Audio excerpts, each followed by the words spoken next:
Selamat datang di media sosial UKPBJ Kota Sawah Lunto.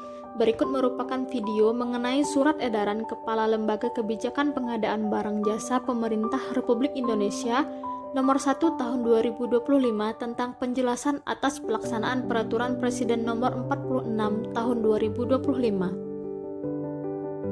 Berikut merupakan beberapa ketentuan baru dan ketentuan yang berubah atau tidak sesuai dengan Peraturan Presiden Nomor 46 Tahun 2025. Pertama, pada pasal 10 ayat 6 terkait kuasa pengguna anggaran, wajib memiliki pengetahuan tentang pengadaan barang jasa dan pengetahuan tentang tugas pejabat pembuat komitmen, dengan diwajibkannya memiliki pengetahuan yang dibuktikan dengan sertifikat kompetensi PPK, sertifikat PBJ level 1, sertifikat kelulusan pelatihan PPJ, sertifikat kehadiran dalam kegiatan sosialisasi atau diseminasi atau bimbingan teknis PPJ. Kewajiban tersebut dikecualikan bagi KPA yang merangkap sebagai PPK sebelum diundangkannya Peraturan Presiden Nomor 46 Tahun 2025. Berikut pada pasal 44 ayat 8A terkait persyaratan kualifikasi paling sedikit meliputi kinerja penyedia, dengan ketentuan sebagai berikut. Hasil penilaian kinerja penyedia barang jasa telah tercantum dalam sikap. Dalam hal penilaian kinerja belum tersedia pada sikap, maka penilaian kinerja dapat dilakukan secara manual. Untuk penyedia barang jasa dengan kualifikasi usaha kecil yang baru berdiri kurang dari 3 tahun, dan belum memiliki pengalaman untuk paket pengadaan dengan nilai sampai dengan paling banyak 2,5 miliar untuk pengadaan barang, pekerjaan konstruksi, jasa lainnya, dan 1 miliar untuk pengadaan jasa konsultansi, dikecualikan dari persyaratan kualifikasi paling sedikit meliputi kinerja penyedia. Selanjutnya pasal 38 ayat 2 dan pasal 41 ayat 2 terkait pelaksanaan e-purchasing tetap dapat dilaksanakan melalui toko daring yang merupakan bagian dari katalog elektronik.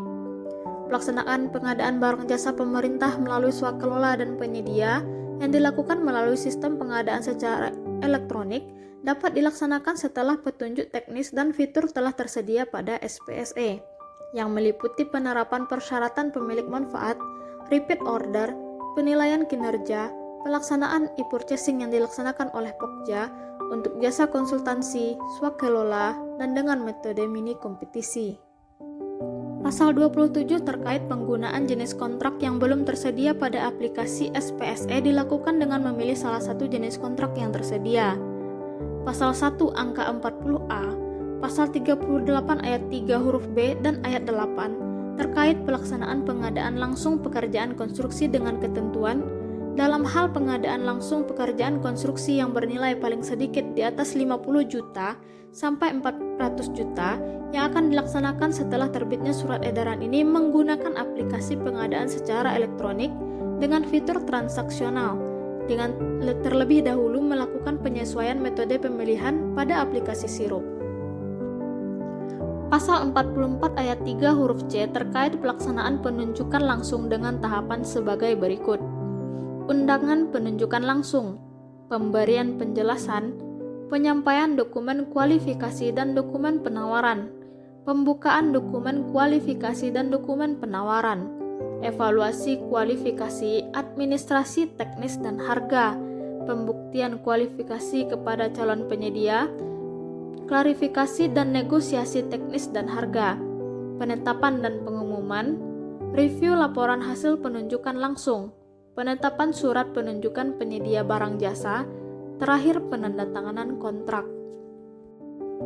PPK menggunakan fitur pencatatan pada aplikasi SPSE dalam hal fitur penunjukan langsung yang menggunakan metode pasca kualifikasi sesuai pasal 44 ayat 3 huruf C belum tersedia. Pengadaan langsung pengadaan barang, pekerjaan konstruksi, jasa lainnya dengan nilai paling sedikit di atas 50 juta, dan pengadaan langsung jasa konsultansi yang telah dilaksanakan secara non-transaksional sebelum Peraturan Presiden Nomor 46 Tahun 2025 tentang perubahan kedua atas Peraturan Presiden Nomor 16 Tahun 2018 tentang pengadaan barang jasa pemerintah diundangkan. Pasal 67 ayat 4 terkait preferensi harga untuk pekerjaan konstruksi dengan ketentuan preferensi harga diberikan pada pekerjaan konstruksi melalui metode tender dengan ketentuan diberikan pada penawaran dari peserta pemilihan terhadap komitmen untuk memenuhi ketentuan batasan minimum nilai TKDN sesuai dengan keputusan Menteri Pekerjaan Umum dan Perumahan Rakyat nomor 602 KPTS M 2023 tentang batas minimum nilai tingkat komponen dalam negeri jasa konstruksi beserta perubahannya. Batas minimum TKDN bukan merupakan persyaratan yang menggugurkan penawaran peserta. Terima kasih telah mengikuti sampai akhir. Sampai jumpa di video selanjutnya.